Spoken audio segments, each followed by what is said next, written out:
Good evening. I'm Robert Polito, Director of the New School Writing Program, and it's my immense pleasure to welcome you to tonight's discussion on disruptive kinship with Judith Butler, Hélène Siskiyou, and Alvital Ronell, moderated by Emily Apter.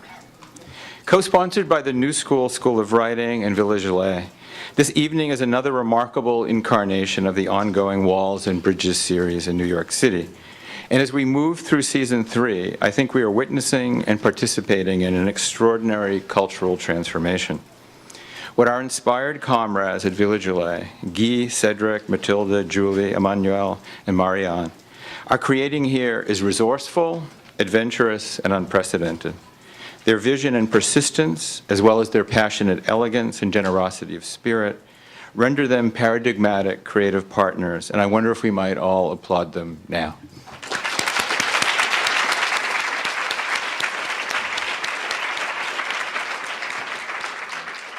Our distinguished moderator, Emily Apter, is the author most recently of The Translation Zone, a new comparative literature from Princeton University Press, and she teaches comparative literature at NYU. As over the weekend I was thinking about the phrase disruptive kinship, I was led somehow inevitably to Arthur Rimbaud, particularly now in poet John Ashbery's brilliant recent translation of the Illuminations. In describing the process of translating Rimbaud, Ashbery focused the phrase fertile destabilization. And as another way into tonight's discussion, here is one of his short Rimbaud translations, titled Drifters, often believed to be about Rimbaud's relationship with the poet Paul Verlaine, itself a disruptive kinship, if there ever was one. Drifters. Pathetic brother, how many horrible evenings I owed him. I wasn't sufficiently involved in this enterprise. I made light of his infirmity. Because of me, we would return to exile, to slavery. He attributed to me both bad luck and innocence, each highly bizarre, and he produced disturbing reasons for this. I responded by sneering at this satanic doctor and finally went over to the window. I was creating, beyond the countryside crossed by bands playing rare music, phantoms of future nocturnal luxury. After this vaguely hygienic amusement, I lay down on a straw mattress. And almost every night, no sooner was I asleep than the poor brother rose up, his mouth rotten, his eyes gouged out. This was how he dreamed of himself, and dragged me into the room, howling his dream of stupid sorrow. I had, in fact, and in all spiritual sincerity, taken on the mission of returning him to his original state of child of the sun. And we wandered, nourished with the wine of the caverns and the hardtack of the highway, with me determined to find the location in the recipe. So please join me now in welcoming first Jay Gottlieb, who's going to give us a slight taste of what's going to happen at the conclusion of the panel discussion this evening. And then please now join me in welcoming all of the panelists and Emily Apter, who will, after Jay performs, introduce and moderate the rest of the evening. Thank you. Give a kind of appetizer of what will be happening later. And as you can see, this is totally spontaneous because the protocol is not being observed at all. I'm here with my newfound friends, and we all I decided and agreed that it would be fun if I played a 3-minute work, 1 minute per panelist. And the work will be by Luciano Berio, whose birthday is today. He would have been 86. And Luciano Berio, one of the great Italian composers, one of the great composers, period, of all time, died in 2003. And wrote a series of works based on earth, wind, fire, air, and has one of the four then, which I would like to just play this 3-minute, Luftklavier. He gave the titles in German because his publisher is in Vienna. Air keyboard. And what I love about this is that it's a total mix, speaking of kinships or disruptive kinships or affinities, shaking in their leaves, because it absolutely juxtaposes free time with measured time, which sounds like quite a miracle. But what I love in this piece is that he has an element that is totally non-measured, lives its own life, and at the same time, measured. And then also, what happens within the framework I just described. You have extremely abstract language mixed with another form of language that sounds abstract but is very lyric. He is not Italian for nothing.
Welcome. Thank you, Jay. And thanks for coming to this Walls and Bridges event sponsored by the Villa Gillet. Tonight's discussion will be loosely organized, as you know, around the topic of disruptive kinship. And it's part of a series of interlinked events curated by François Nudelman and Avital Renel.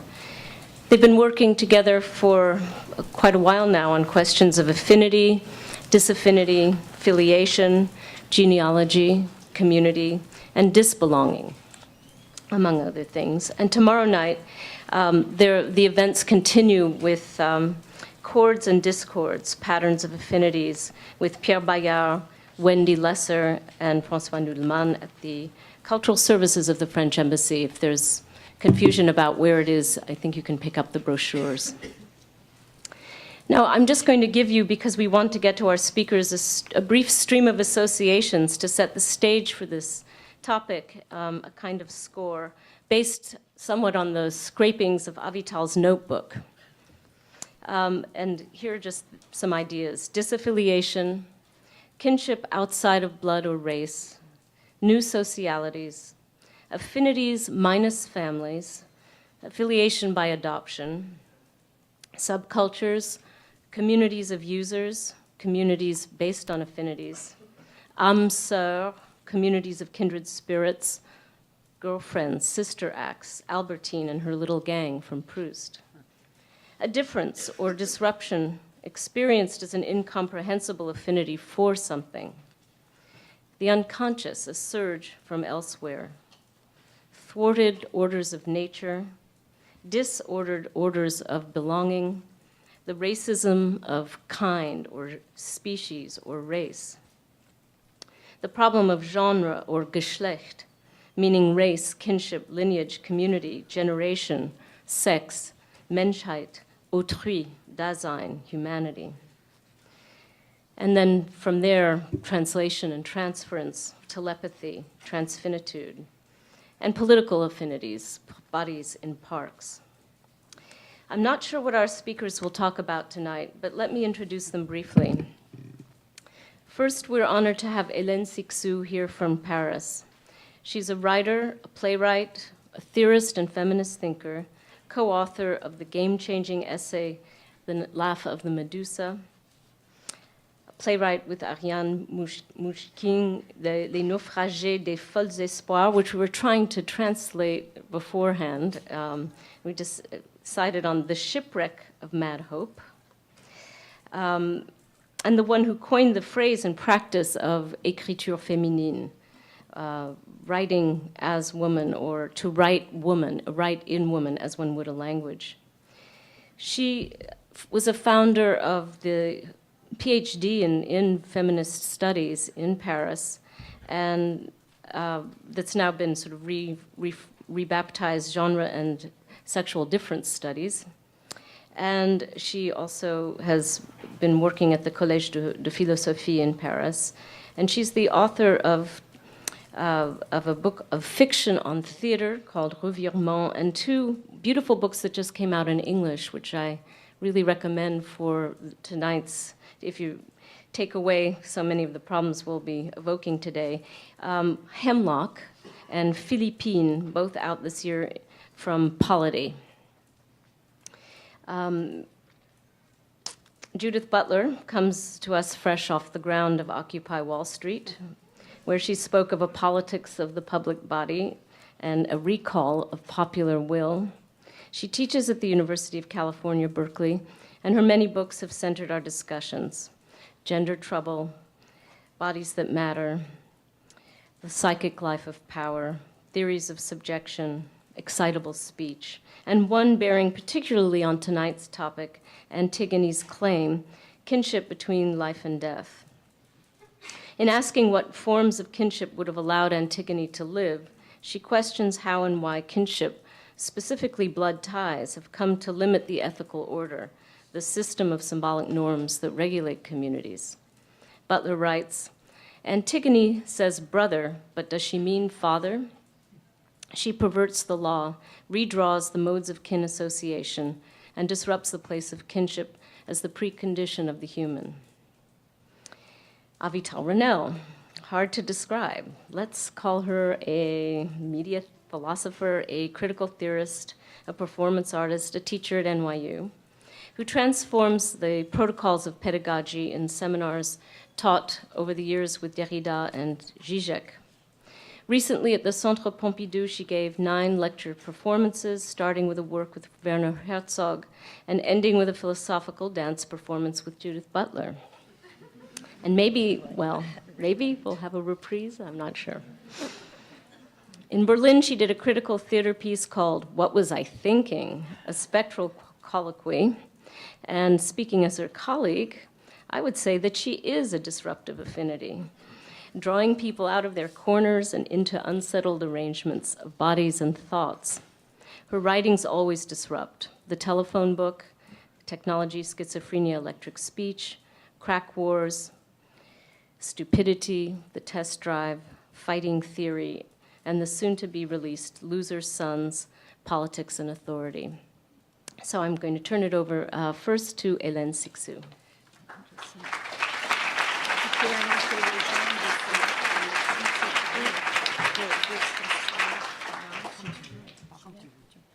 If anyone wants to occupy this street right here, instead of standing up, please feel welcome to do so.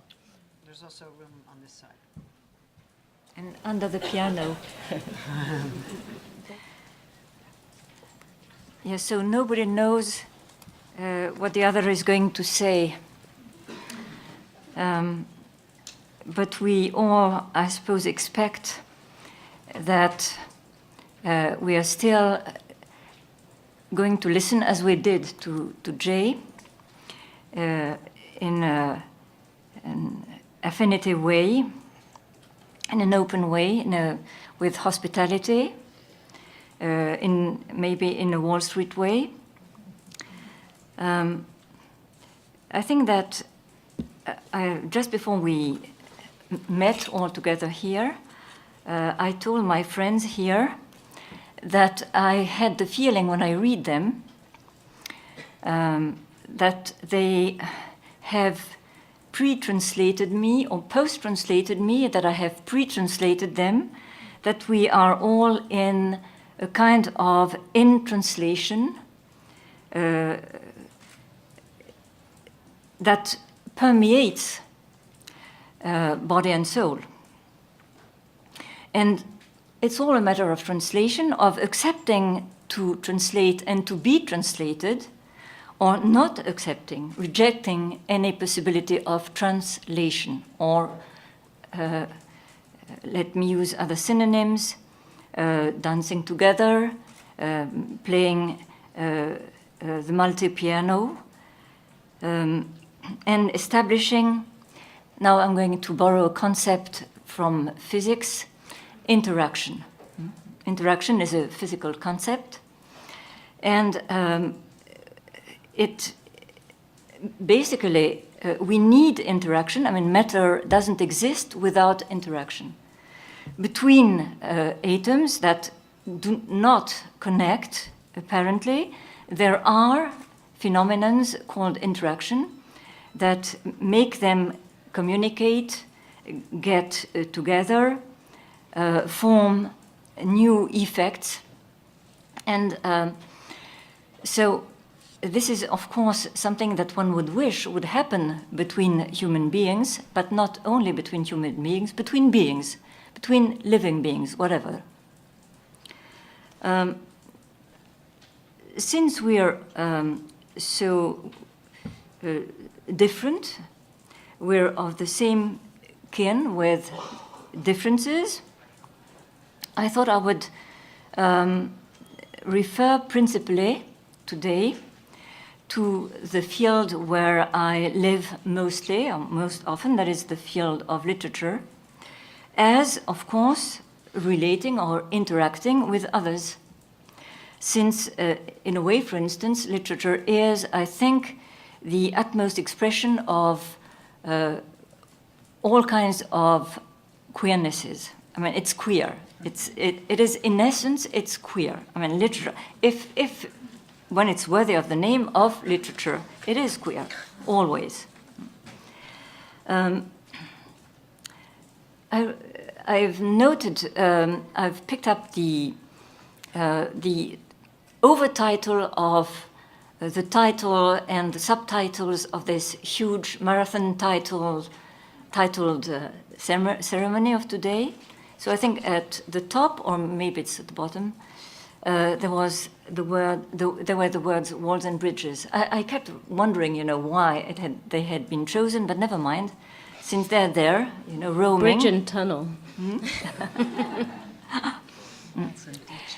So let me say just two words, literally speaking, about walls and bridges.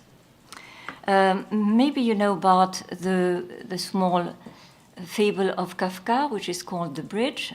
That is, it is not called The Bridge. That's an English expression. It's called Die Brücke. Die Brücke, that is, the bridge in German, is feminine. And Kafka tells us about being himself, die Brücke. Ich war eine Brücke. The subject, Kafka, happened to be eine Brücke, a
sexual innuendos. The wall is also male and female.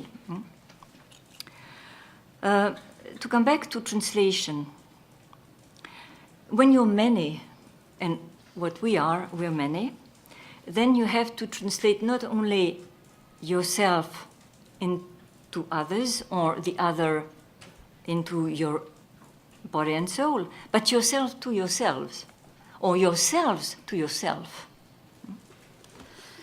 Let me just quote a moment of difficulty of a famous hero whom I'll not name immediately.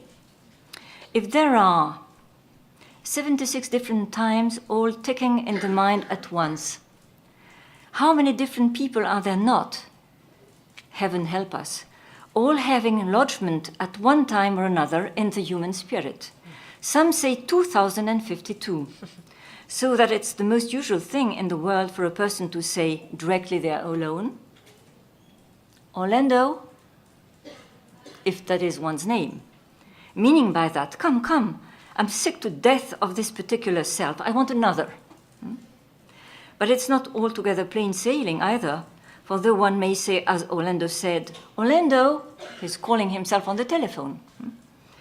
Still, the Orlando she needs, or he needs, you know that Orlando is a he who is she, may not come. These selves of which we are built up, one on top of another, as plates are piled on a waiter's hand, have attachments elsewhere, sympathies, little constitutions, and rights of their own. Call them what you will, so that one will only come if it's raining, another in a room with green curtains, another when Mrs. Jones is not there, another if you can promise it a glass of wine, and so on, etc., etc. In the end, Orlando has evaluated his presences inside his presence to the modest number of 6,000, which is really modest. We are so many. Of course, this is not accepted usually. We have to have a document, an ID, and with only one representing the 6,000, which is never democratic and always self-despotic. But I don't want to remain only on Marcel, you may remember, Marcel in Proust was now and then an army and a battlefield. But you may also remember that the very first page of La Recherche tells us of the subtle composition for about 3 minutes of the narrator. I myself, that's after five lines after the beginning, I myself was what the book was talking about. I was a church, a quartet, the rivalry between François Ier and Charles I and Charles V. A little later, in about 3 pages after the beginning, we have a lesson in pre-Butlerism. And it's interpreted by my dear Avital, who were being copied beforehand in an anticipatory way by Proust. And it's on the Orlando pattern. In a moment, the image of the self is reminded that it or he or them or they exist by the glimpse of oil lamps, then of wing-color shirts gradually recomposed into the self's original features. But here is something that troubles me, and it has to do with translation. The writer whom you know is telling us about the mysteries of being awake and being asleep, which are not separate. That is, you can very well be awake while you're asleep. And while you can dream that you're asleep and that you wake in your sleep, and realizing that you have awakened within a dream, then you go to sleep again, etc., which is exactly our fate. If we could read Proust in his own music, which is essential, the original French language, then we would have pages that would be musically inscribed with the phoneme ré. Réveiller, réhabiliter. Ré, actually, of course it's one syllable in a word, it cannot be preserved or saved in translation. So the whole partition in ré disappears in translation. Ré, that is D. I had to ask Jay. So actually, the whole first chapter of the whole first chapter of Proust is written in D. But that, of course, you cannot realize if you read it in English. So we lose part of the music, which, of course, works as gluons in physics work. That is, interacts so that things that are supposed not to communicate become one without disappearing. A chord and a quartet will resound together harmoniously through the interaction of a D, if it's translated. So you see that we do need translating. But it's not only between human beings, if I can say so, but between otherly human beings, or human beings that are others. For instance, so I dedicate the last words of what I'm saying to you to my mother, who is 101, 101. It's a palindrome. So, who has become, at the age of 99, translated into other species, since she was getting tired of being merely human. And I suddenly realized that she had become a species with whom she had never had affinities.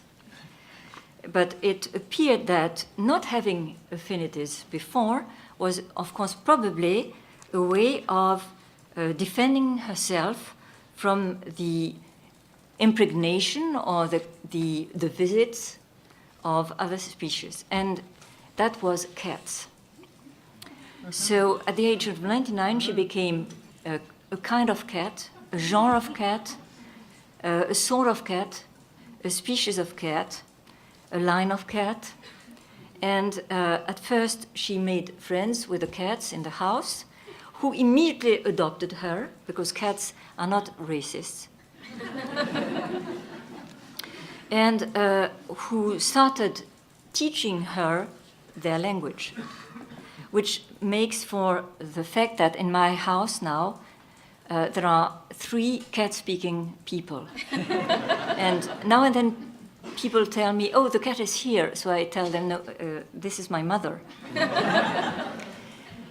And she expresses herself catly all the time, which of course is as understandable and translatable as cat's language. And the other species to which she has turned to, as on her way to a number of ultimate metamorphoses, is flowers, generally speaking, but not, and special flowers particularly.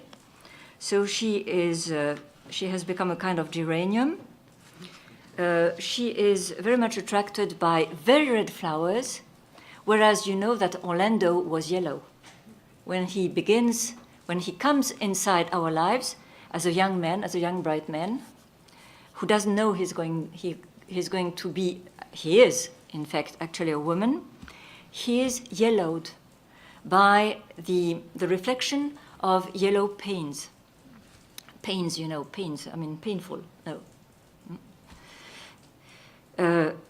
And of course, he's influenced by the color yellow, so all of us are influenced by colors. My dear friend here, you've put off the yellow? I was thinking of Werther, who's yellow. Of course, of course. So that's translation, chromatic, whether it's musical or whether, yeah, there she is, yeah. I'll put back the yellow. Yeah. Usually I'm saffron, not saffron, saffron. So, but maybe I think I've run out of time. So no, it's the Now that you started talking about me. But that's you can take my word and meow. That's such a beautiful place to stop that I will take the opportunity to come back to discussion among you, but let's pass it to Judy. You know, most of us cannot see you at all. Right. Oh, okay. So do you want to stand? Well, speaking of kinship, my father used to say, he was a very short man, he would say, "I bet you think I'm still sitting."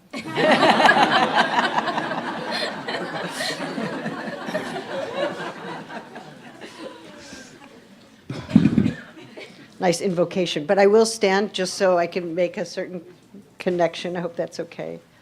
I'm very pleased to be here this evening and to be in discussion with both Avital Ronel and Hélène Sixou. I presume we're here because there is some kinship among us, and I suppose it is the task of the evening to find out what kind of kinship that might turn out to be. There are two words that confront us, kinship and disruption. And as I begin, I'm not sure whether we're asked to think about forms of kinship that are particularly disruptive. And if that's the case, we'd need to know what they're meant to disrupt or how we might define them. If kinship is a way of ordering relationships, we can ask whether there's a particular ordering that disrupts another order, one which we consider too rigid or in need of some kinship trouble. Or perhaps the linkage between these two terms, kinship and disruption, takes another form, namely that kinship itself rests upon a certain disruption. And if that is so, how do we approach this more disruptive domain? Are we still in the orbit of a problematic that imagines order on the side of kinship and disruption on some other side? I think matters become more complicated when we realize that this kinship in English is not quite translatable into French.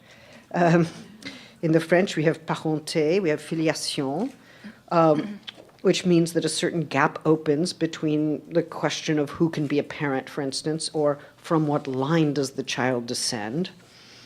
In either case,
the child by some mortal.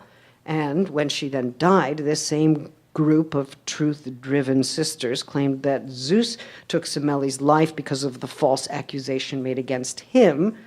So sisters seem to be those who defend each other against false accusations, but themselves have the hubris to accuse the gods and get destroyed. Dionysus punishes them all with a form of delirium that forces them, interestingly, to leave the home, the site of kinship itself, or at least its site of provisional containment. He says, therefore, I have driven those same sisters mad, turned them all frantic out of doors. Their home now is the mountain. Their wits are gone. I've made them bear the emblem of my mysteries. The whole female population of Thebes to the last woman I have sent raving from their homes. Okay. Now you'll remember, enraged by the false accusation against him, Zeus, we are told, throws a firebolt or a lightning flash that somehow extracts the child from the mother, Semele, that it kills. So Semele dies. Zeus then takes the child. The child is beamed up in some way, eager to hide the gestating pre-infant from Hera, always jealous. He sews the infant into his own thigh with golden pins, where gestation presumably continues until Zeus himself gives birth in his own way, via the thigh, to Dionysus. And it would seem that Dionysus assumes divine qualities when he's separated from his human mother, beamed up to Zeus, and when he's sprung into the world through the unpinning of the thigh. So though Zeus is not the father and was enraged by the false accusation, he does take over the gestational process of the mother after dispensing with the first mother. Why does the man become a mother when he is falsely accused of being the father? This suggests something of the gender trouble at the heart of kinship trouble, but more on that later. This is only one of many interesting transformations, we could say metamorphoses, in this play. And in some ways, the motif is repeated when Dionysus persuades Pentheus to dress up as a woman, to hold the thyrsus, and to move and dance with the Bacchic women as one of them. It's a great drag scene, another moment of gender slippage, which proves crucial to the exercise of kinship here. Pentheus falls prey to the charms of Dionysus, not only doubled up as a woman, but starting to see double himself, which is the Thebes he knows. The chorus becomes delirious, claiming now to be in submission to Dionysus, and when Pentheus's mother leads the pack to dismember her son, she does not recognize him. Is that because he is, for a moment, dressed up as a girl? I think not. For she's convinced that he is a young mountain lion, which would have to be true if she were to be a huntress. So we can see, again, a moment of cross-species metamorphosis, right? The cat is my mother. The mountain lion is my son. And so when she holds the head of her son and asks, upon recognizing that this is her son, who has done this monstrous deed, she does not recognize that she's the one who did the deed until the story is authoritatively narrated to her ex post facto. There's an effort to restore order. Cadmus reasserts paternal authority, insisting that she recognize that she has killed her own son. Her initial refusal is followed by reluctant and appalled acceptance, and with that recognition comes irreversible and limitless grief. Another defining sign of kinship, to be sure. But so too is the blindness. Every kin position is subject to misrecognition. That is not my son. It is a mountain lion. That cannot be my mother. How did he come to be my father? Or, you are not my mother precisely because you are my mother, and I am your child precisely because I am absolutely not your child. These are not exactly narrative structures, but constitutive binds. In fact, nowhere are the positions and rules taken for granted here. They neither effectively order passions, nor do their punishments always hold firm. In this way, kinship relations are articulated in the breach and in the guilt and sorrow that follows, sites of murderous pleasure and infinite remorse. So though we might say that none of these stories would have the force that they have if there were not kinship relations already there, structuring the story from the start, I want to suggest that those relations are enacted precisely through the disruptions that come to define them. Perhaps kinship cannot really be mapped, but only exercised through displacement, inversion, and modes of passionate unknowingness. In other words, kinship is the mode of living out a set of passions that constantly disrupt one another. I love you, I murder you, I grieve you, I cannot live without you, I must live without you, eat, don't eat, stay, leave, or rather stay, or rather leave, or stay, or leave, stay.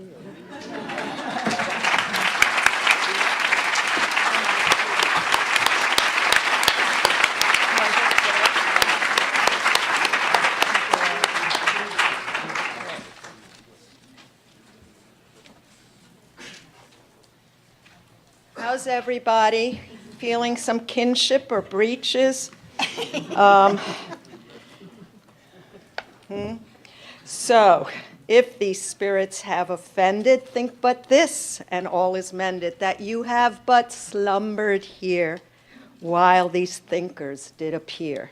That came up to me from Hélène Cixous's calling us to Shakespeare.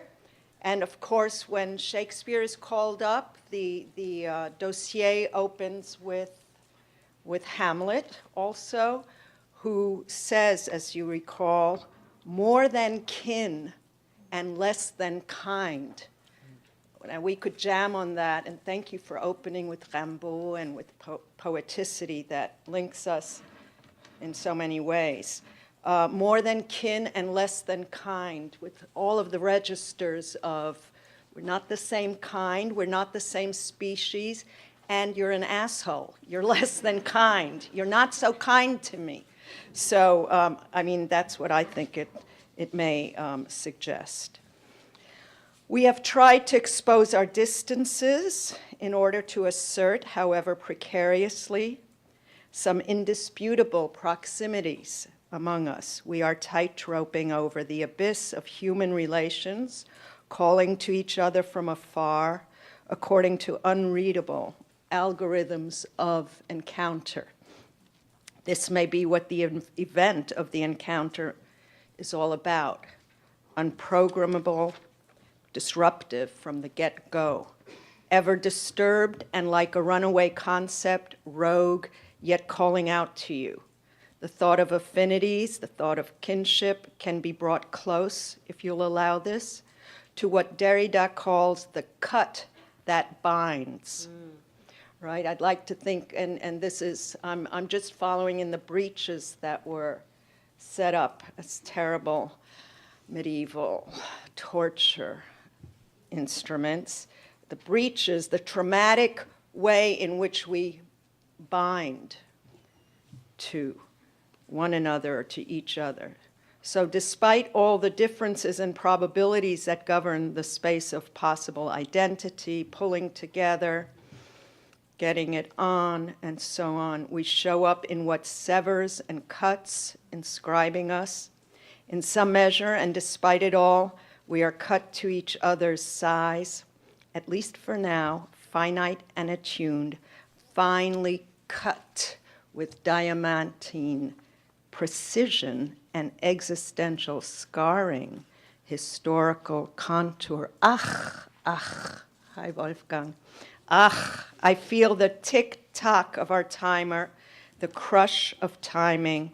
I follow the trail into what cannot happen between us, what fails among us. So I'm thinking and I'm convoking our teachers and friends.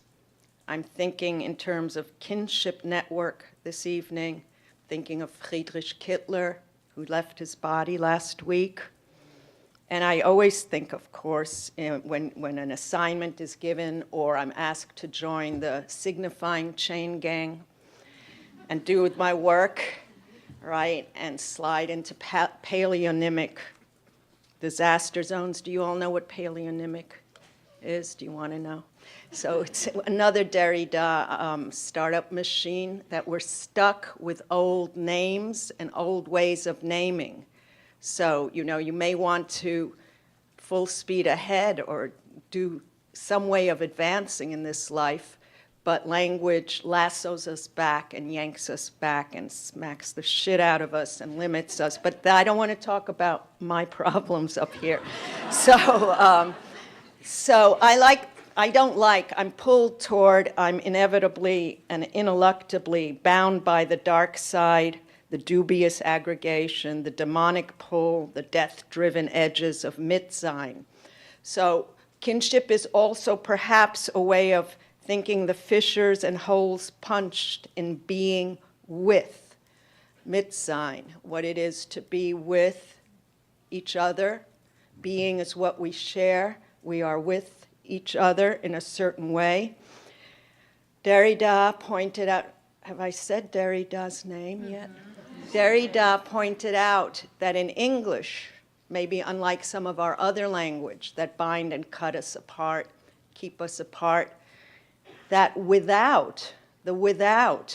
beautiful without in the beautiful English language is connected unstoppably to a with. So if we had time to jam on this and to go to the out of the without, which is to say that even if there's a kind of letting go and severance policy here in this term, we're still without. So there's a tensional structure that holds us in a certain way. Now, being with Mitsein, put this alongside Hélène Cixous Proust's Toute Seule, which she offered in a seminar that I attended, which is, and the question around this, or one of the dizzying and brilliant and endless, inexhaustible questions was, why do we say all alone? Isn't it enough? Isn't it shitty enough to be alone? To be stuck without your catastrophic aloneness? So why do we say in all our languages, actually, ganz allein, all alone? Kafka facing his father, ich war eine Brücke. No, wrong thing. Kafka facing his father says often in the famous Brief an Vater, the letter to my father, well, to his father, to my father. Your father, Judith. It's your father. The obscene father. Okay, I'm not going to go and mess with your father. But so Kafka, facing his father, says often and repeats that he's ganz allein. And that's where I hooked up with Hélène's work on Proust's being toute seule. So why isn't it sufficient to be alone? In Kafka's disruptive kinship network, it's a matter of standing and jumping with the dead within the haunted vaults and precincts under which we walk. Phantom kinships, alliances with non-present, things that fall off the scale of what you can say is with you or without you. So there's even an interval between what seems to present itself and what has left its space of material recognizability or locatability, etc. So I was worried. I tell you, I was worried. I was worried that Francois, with his affinities, was in a covert way bypassing the rich store of psychoanalytic insight and unconscious pulley levers and lovers that bind us in inexplicable ways and push us beyond the pleasure principle. I was worried. I am worried that psychoanalysis somehow gets possibly displaced in a way that may return or may not, I don't know. I'm thinking of the couple Goethe and Freud in terms of a private kinship, and if we had time, and maybe we will later on, to try to unfold textual kinships or kinships between networks between poems or among poetic utterances, where one tries to outdo the other, to erase the predecessor, to have a relationship. In some cases, like in a lot of texts, such as that of those of De Quincey or Wordsworth, they're smoking each other. They're on tropium in a certain way. They, whenever De Quincey or Walter Benjamin, for that matter, want to explain what an experience of ownmost connectedness is, they open up an abyss and quote the other. So they're smoking each other, they're on each other. This is something to consider. But Freud and Goethe as a couple is something that I try to listen in on when considering the traumatic beginnings of psychoanalysis.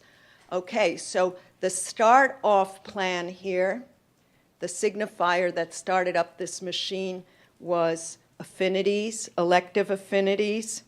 So I want to tell you just a little bit, and then we open into discussant mode, if you wish. Do you want to hear about it? How's your energy? You okay? You can handle it? Because, you know, I don't have a particular jouissance or avidity in boring the shit out of you. I don't need to stand up here and make a fool of myself. No, okay, then I will continue.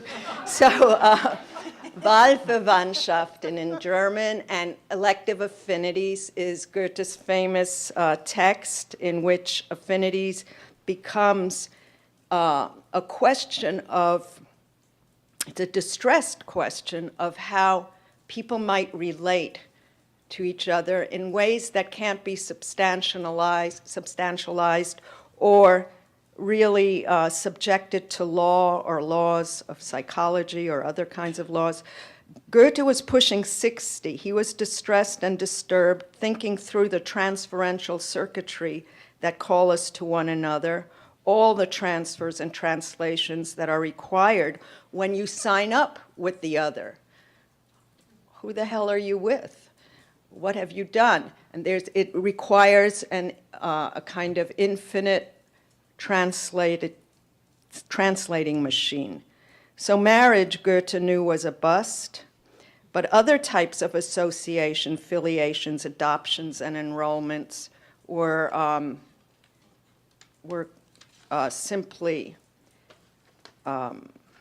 boring, but also offered a dismal set of non-starters.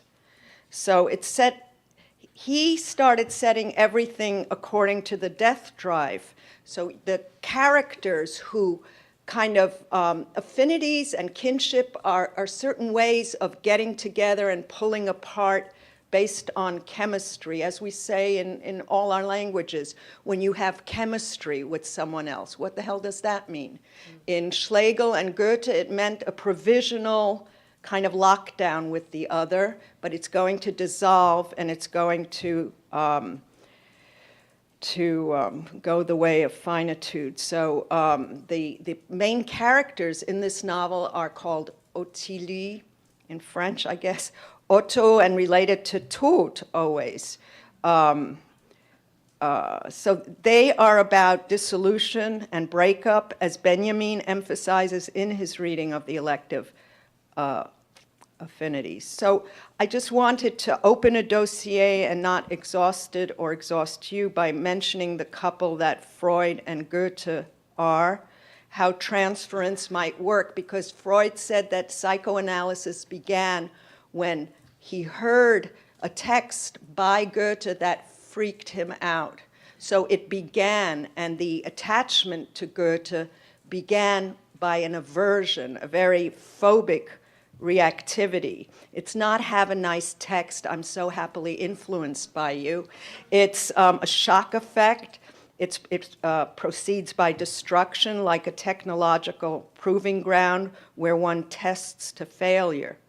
So I wanted to consider with you one day, maybe not here, how poems read and punch each other out, reciprocal smackdowns of texts. And I would just want to take momentarily the off-ramp right now and here and say that all of this is also meant to mark an implicit testimonial covenant. So what's going on here? We all gave a certain little suggestion of what's going on, that there are so many registers and stopovers in our relationships. There's so many histories of evasion, of bereftness in terms of language and thanking the other. Hélène Cixous is my teacher, my friend. I say the same of Judith Butler, but in an entirely different way, and of Emily Apter.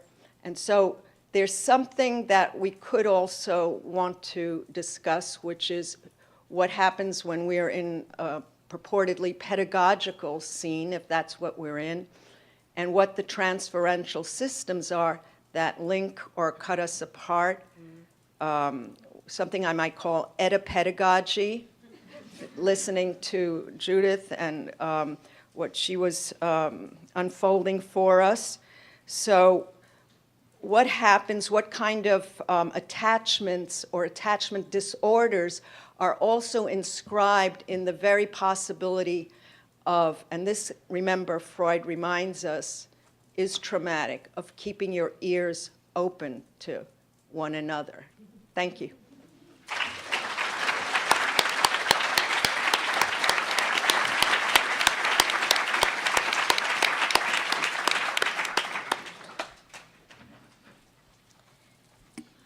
I'm going to encourage the three of you to maybe have some reactions and discussions on the basis of so many interesting things you've said. You'll discover what you want to talk about, but I was thinking that there were some interesting overlaps. There's a moment in the text of Philippine by Cixous where she talks about the structure Freuderida as one word, one name. And this question of, and some of the discussion in that book is about Freud and his disciples and the circle, the Vienna Circle, but then it sort of moves between these little historic moments and flashbacks into something very personal, which is, in a sense, the channeling of Derrida throughout her work that continues after he's gone, and also made me think of an experience that happened to me recently with Prudence Whittlesby, who is painting over there, and who did a portrait, and lo and behold, I saw not myself in the picture, but my father, and she'd never seen my father, so she had simply transmuted an aura and a memory into, and I began to believe in channeling and telepathy and auratic transfer in a way that was unlike anything I'd experienced. So this is something, part of what is kind of sitting with me, not only listening to Avital talk about attachments and frenemies, and which is another form of disrupted kinship in a way, but also this question of something that is transfinite and telepathic, and yet also pre-translational. So that would be one set of issues and questions to Hélène, but also to everyone else. And then, very briefly, also her incredible evocation of the field of relationality that extends to objects and to animals and to other species, and means that you have a relationship and you can speak catly. And so that whole question of not just object orientation, but actual animation and living with objects as they were, as beings, and taking away, in a sense, the kind of weight of what being or Dasein is in its historic, philosophical, autonomous sense, and creating something very relational. And then listening to Judith, and I'd love her to say more maybe about this untranslatability of parenté, filiation, kinship, what gets left out. And even thinking about this legislation where you now want to occupy the egg and make a relationship. There's this legislation in Mississippi that's spreading around the country about when does a person start. So it's not just when does kinship start, but it's very linked to the politics of where the egg is and when it becomes personhood, and this whole kind of fetishism of person that is at the heart of the kinship discussion. And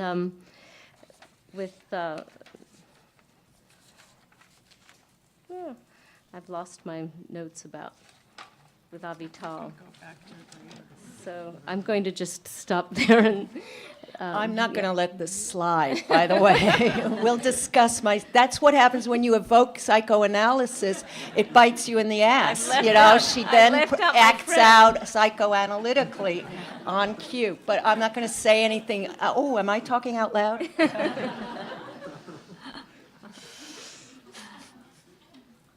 You're the champion of preterition. That's really weird. Okay. Well, there are so many questions that I'll answer beside the question.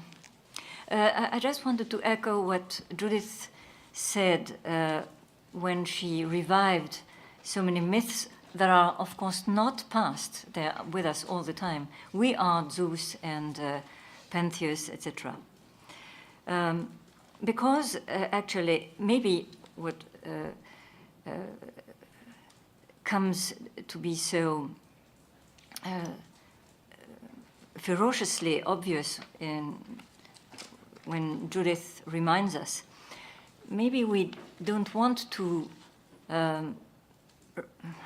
think ever or really believe that murder and family are almost synonym. Murder is in the family, murder is the family is murder. Of course, we don't very much like to think that. We prefer to think that family is love, etc., which it is, but love is also murder. So the Greeks knew it, and they dealt with it because they preceded Christianity, and they ignored Judaism. But it's there. And why? So I hope psychoanalysis is not to bite me. In a way, let's be very simple. It's terrible to be of the same blood, because it's inside yourself. Even if we don't think in those terms, it's with us. So, of course, it's forbidden to kill my kin. Also because it's forbidden to kill myself. I mean, I don't want to kill myself. When I kill my kin, I shed my own blood. And as Aeschylus says, the blood doesn't climb back into the veins. And another reproach that we throw at the idea of the family and the weight of the family, it's that we've not chosen. We're chosen. We have not chosen. We're inside before we know. And in order to simply breathe, and I think that Judith has underlined that very well, we need disruption. We need distance. We need to have our country preserved. We need frontiers. And now to pick up what you said, Avital, we need to be aligned, not guns aligned, that's too much, but aligned. We need aloneness, we need solitude, which is totally forbidden in the family. And the family is a kind of monster that gulps us, eats us up, and of course we reject that. We want to kill and it's forbidden, which is why the family is the unit of all tragedy, and it's the structure that is at the beginning of all structures, all human structures. The nation is a family, communities are the family, etc., etc. We repeat the family all the time, and we hate it, and we love it. But as I said, love, of course, is torn by what is unbearable in the appetite of love. It's very difficult to resist the fact that love loves love and wants to eat love. Not me, but okay. It's narcissistic. So this is why I think, first of all, I've always cherished the notion of adoption. Because you believe when you have a child, in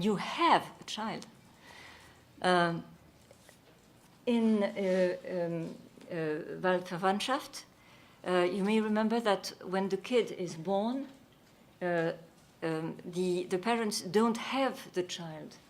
But Goethe writes that a child had come, he arrives, as if nobody was, and it's true, nobody were his parents.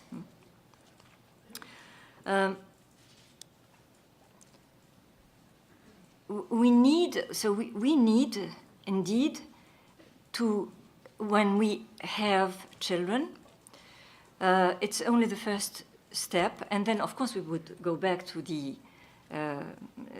fetus, etc. This is another question.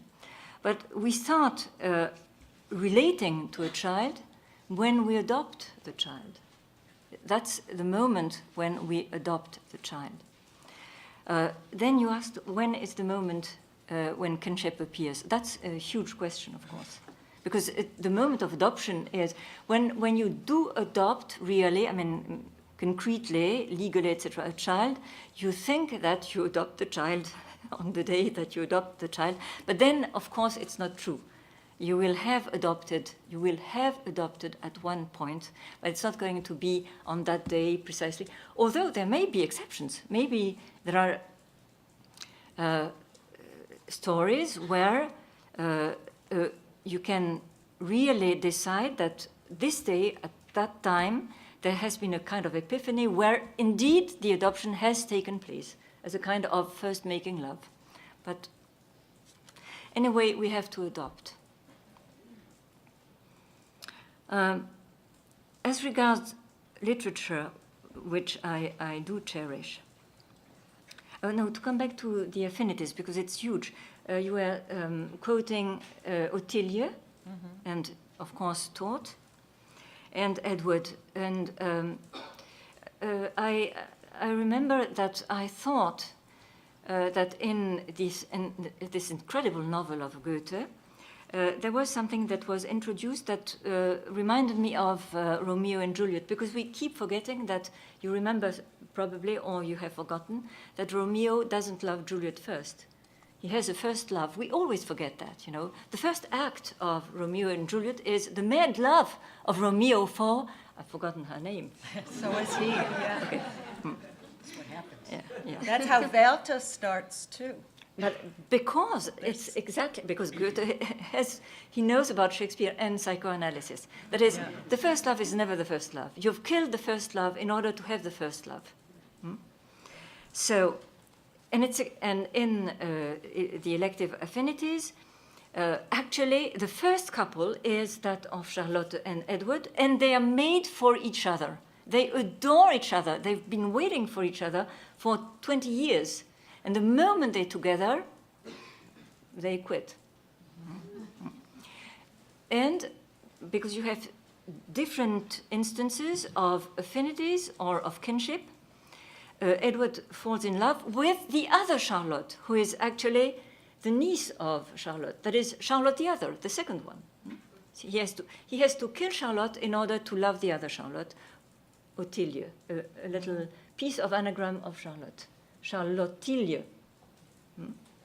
And there's a scene in the novel which is extraordinary. It's the moment when Edward, who is much older than the little Ottilie, discovers that she loves him. And it is the moment when he looks at, she has been acting as a kind of secretary. She copies everything that, all the papers of Edward. So this is the introduction of poison, writing. She's copying pages and pages and pages, and he's very happy because she's putting all his disorder into an order. And suddenly, as he looks at the pages by and by, suddenly he realizes that the last pages are in his own handwriting. A thing that you cannot say in French, because she has grafted his hand. His hand is grafted on her arm. She writes with his hand. So he sees that, it's his handwriting. And he says, "You love me." That is, she's become a piece of him, or he has become a piece of her, which, of course, is mortal. But this, you have to read the novel in order to see how it develops, because it's so deep. This is why I prefer kinship in literature.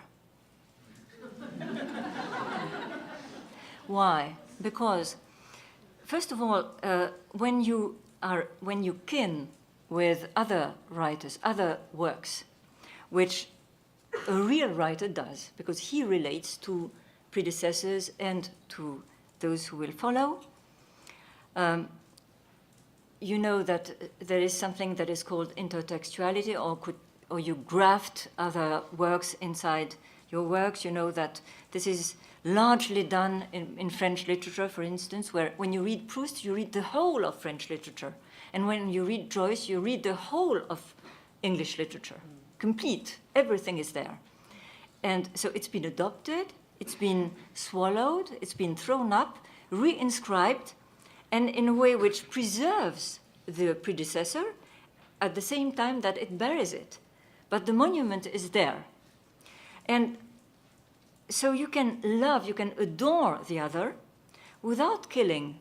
So you'll tell me, but if you swallow and the other, it's a way of killing, but you can't kill somebody who is dead, which is why I prefer to deal with fictitious people, with dead people. For instance, I had never any problem with playing literature with my father or with other writers who are dead. We wouldn't do that with a living writer.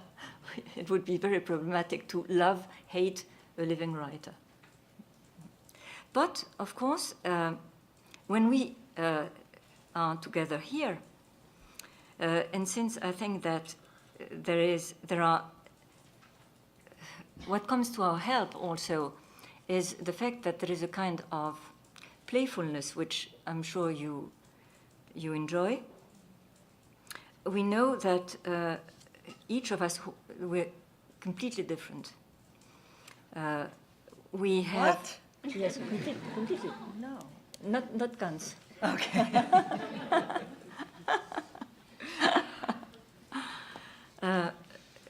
There is enough distance between us for us to be close without biting one another, which is why I enjoy. Are you sure?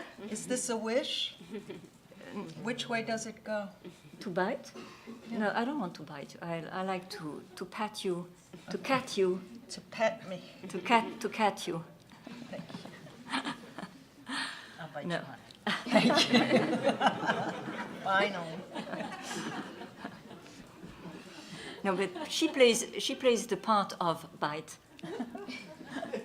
That's true. I don't know whether I play the part of wall or the part of bottom. I don't know.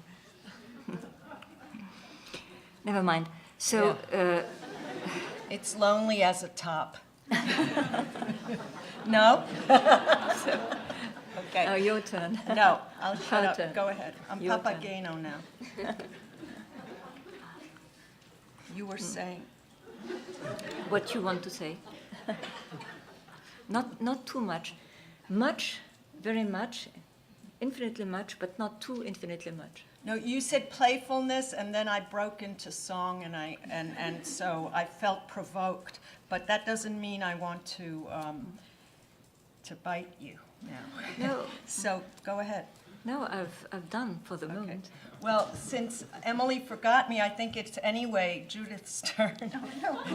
Go ahead. I was just going to come to, I found my notes about you. I was going to ask you more about Mitsein Oh, and neighboring. okay, Judith. Go ahead. No, But you don't have, you can talk about something else, obviously. no, that opens a big field of possibilities, certainly. And all I'll say to initiate a program that we can or don't need to pursue at this time is what Lacan told us long ago, namely, and he said that Freud had this insight, certainly, what a disaster it was when we were encouraged to or even obligated to love our neighbors as we love ourselves.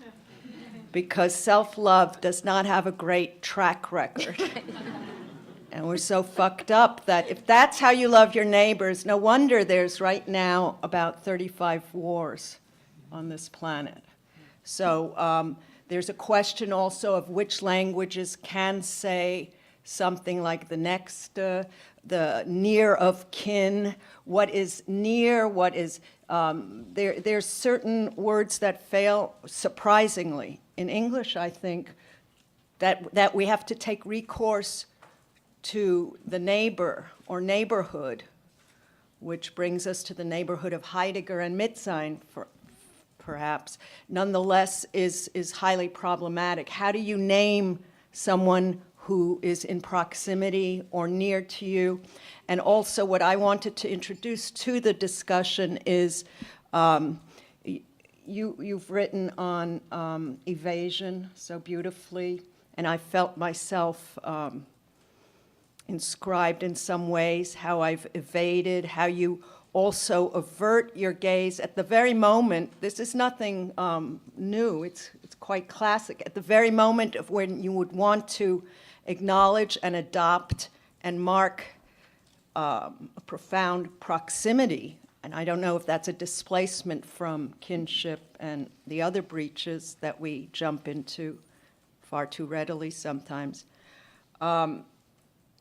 Isn't there also something like the propulsion of a phobic flight? So one question that I would open up is, when does it get too close, too far?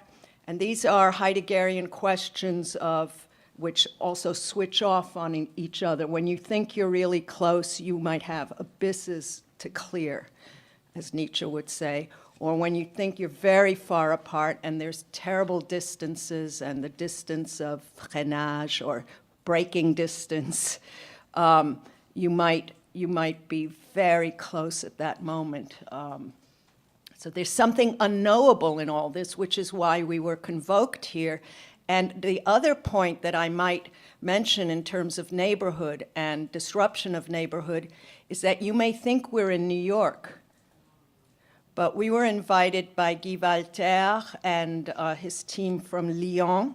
So we were invited almost like sometimes, you know, those transplants of grapes to California before they become French wine. There was something that happened here in the circuitry of grafting and drafting and displacement. There's something that happened here that destabilized our neighborhood of proximity, because we were brought together by La France, which is conçue par Dieu, as someone said. So there's the question of kinship, love, hatred, wanna-be Frenchies, wanna eat those Frenchies for breakfast, for lunch and dinner, and the relation, the cannibalistic libido that is involved whenever those who consider themselves New Yorkers or Americans. New York was recently invaded 10 years ago by the United States of America, but that's another story. There's the cannibalistic, the oral cannibalistic libido is, by the way, a good thing. It can scare little children who then have to have heavy therapy sessions when you say, "You're so cute, I want to eat you up." You know, but that's so if we want to eat the French on whatever level, like eat them for breakfast, I don't know if do you know what that means? Shall I translate that? To eat you for breakfast, a very aggressive thing, you know, that we could really, okay. But so see, there's an agonistic relationship. There's the hospitality that was called upon. There's the musical fabulousness that Jay Gottlieb brought to us, which also opened our ears, maybe traumatically, maybe with difficulty, to the possibility of speaking to each other.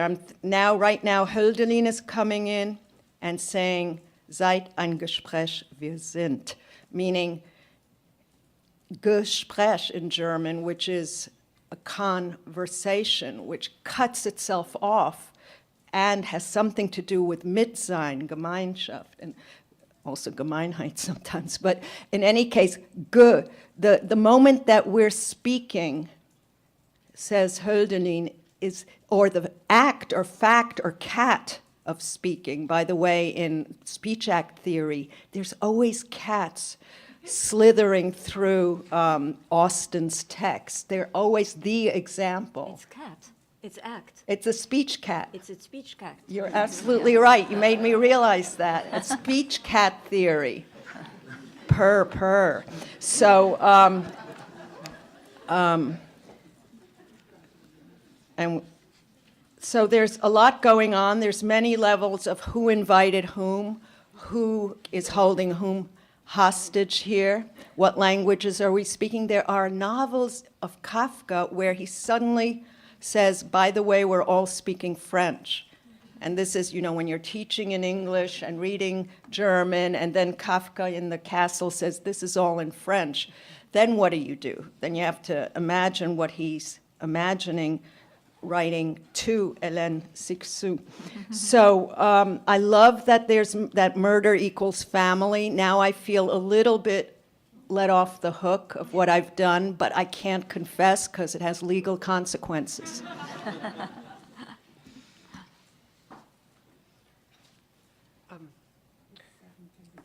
It's 7:35. Okay. No, we have more time. We do. Okay. We'll just take a little more time. Yeah. Well, first of all,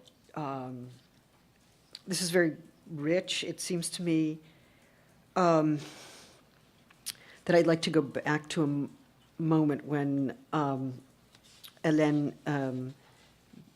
remarked that we are beings who are subject to a metamorphosis, and we're living beings who are subject to a metamorphosis, and she suggested the term interaction from the sciences to explain something about the process of that metamorphosis that produces effects which are not, I think, always anticipated. And I was aware that in speaking myself, I was a little less optimistic about interaction. But Avital, I think, returned us to an interesting balance by suggesting to us that transferential systems link us and pull us apart both. So underscoring both linkage and tornness. I believe you said that when we undergo transference, when someone transfers upon us or we transfer, we get signed up right? So transfer comes along with signing up or some form of belonging. But now what I'm linking here is the idea of transfer and transform and metamorphosis, and also the idea of interaction from Hélène and chemistry from Avital. Because it seems to me that it's one thing for Orlando to claim, I want another self, or to undergo a self-metamorphosis, a translation into another species or into one of the 6,000 other selves that are available. But it's another thing to say someone wants another self for me, or someone's desire for me is to be another self. And so finding oneself transformed into something else by virtue of a kind of primary transference on the part of whoever it is who is supposed to be caring for you, right? And let's imagine that could be something other than a mother or a father, or I mean, it could be one of those things, but kinship actually extends, I think, beyond those terms. So the question is, in what ways do we morph or transform in relation to the compulsory and pressing desires of others, and can we think metamorphosis in relation to the transference at that formative level? And then I guess I just wanted to add this, that I think it's important that one of the people who binds us is Jacques Derrida. My colleagues here had very intense personal friendships with him that I would not be able to describe and could not describe. I certainly engaged his work and knew him on a much more formal level. But I think it's worth remembering that in the very early essay, Structure, Sign, and Play, it was Levi-Strauss's theory of kinship that he criticized. And it was precisely because, or one of the very important errors he thought Levi-Strauss made, was to think of kinship as structure and as static.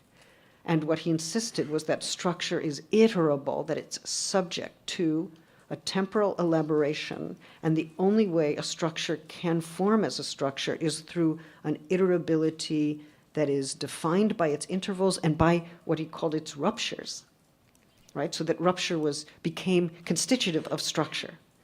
And it's interesting to me today that we're talking about kinship and disruption, because it was Derrida who identified the rupture in structure as iterability then. So in some ways, if we think kinship now, we think kinship, I think, in terms of those kinds of ruptures and reelaborations that were in some ways anticipated by that early work. I guess I would just add, it's extremely important to think kinship beyond the blood tie, but also to think about the metaphoricity of blood. Like, what is it we invest in blood? What is it we think blood is? Some anthropologists say blood is the most fictive moment. Might interest you. The most fictive moment in ethnography. Sarah Franklin has, I think, made that argument explicitly. And then finally, I suppose I would like to think a little bit more about the differences between adopting, grafting, incorporating, and cannibalizing.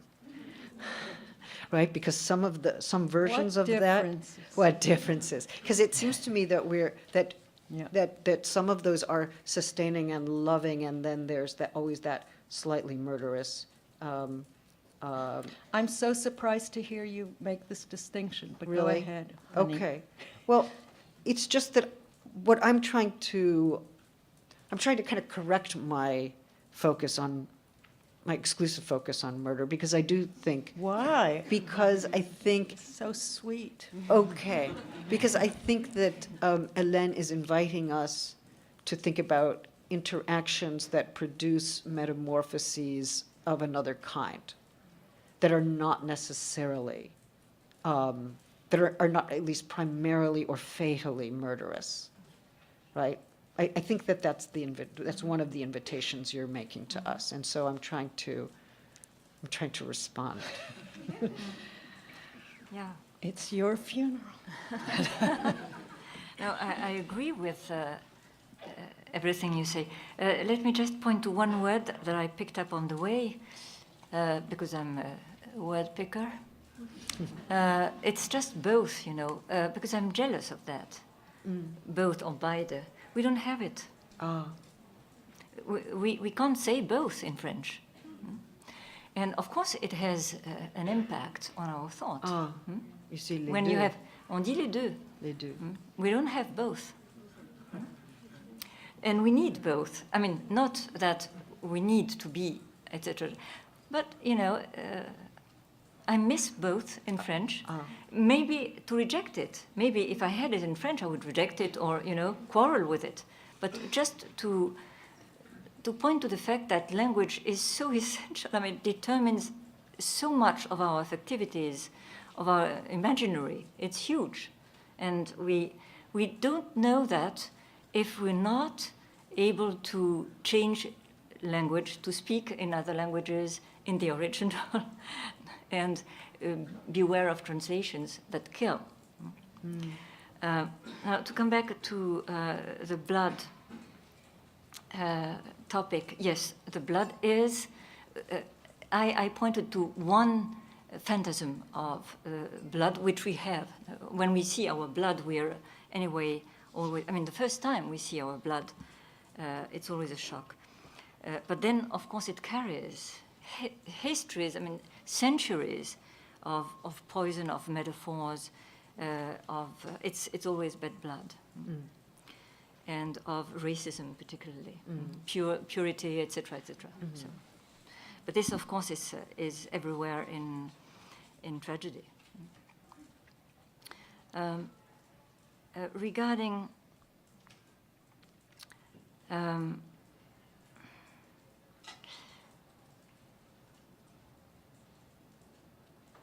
may I refer to Derrida? Because I realized when Avital spoke that so I'll confess something.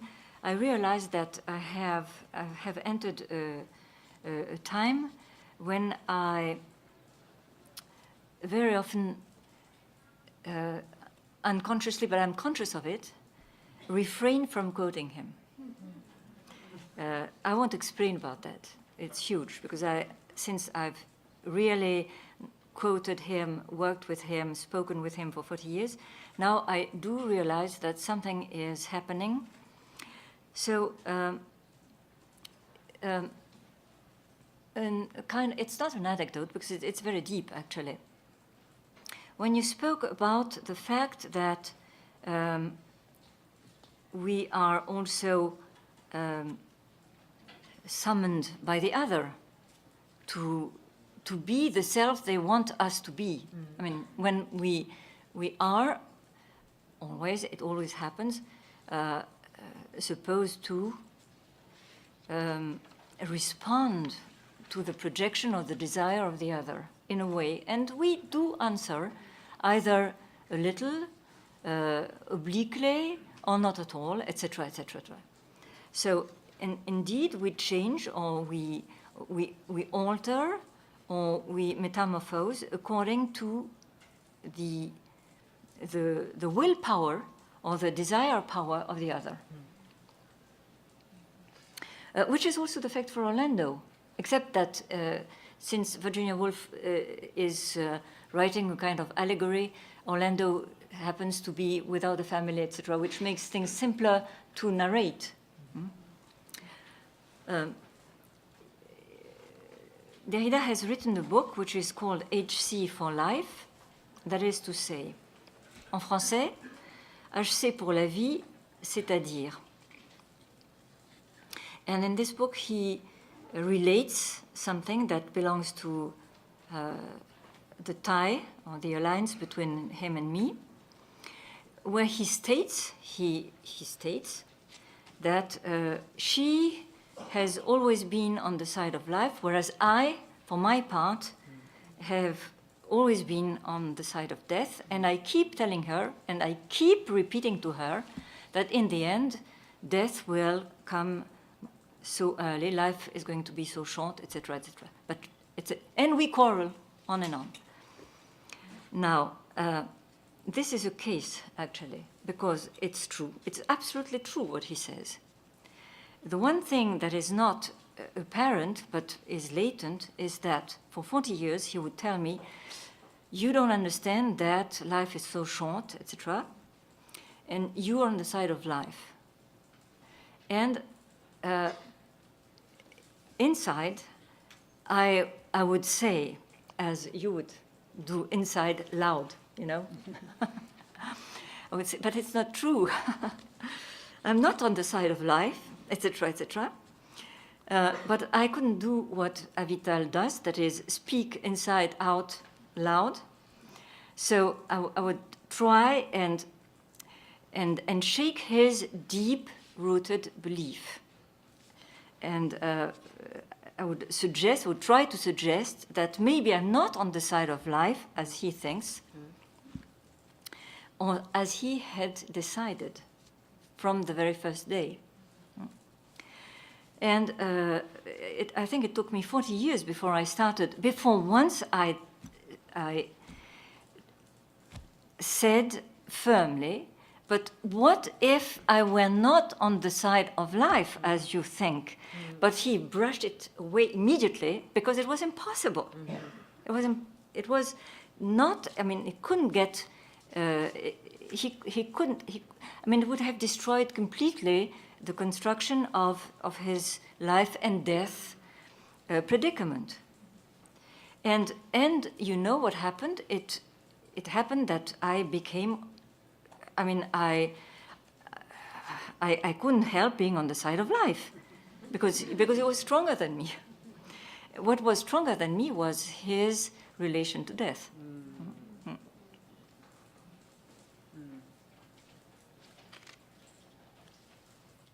Shall we call it an evening? I think we should, and thank everybody on this panel. And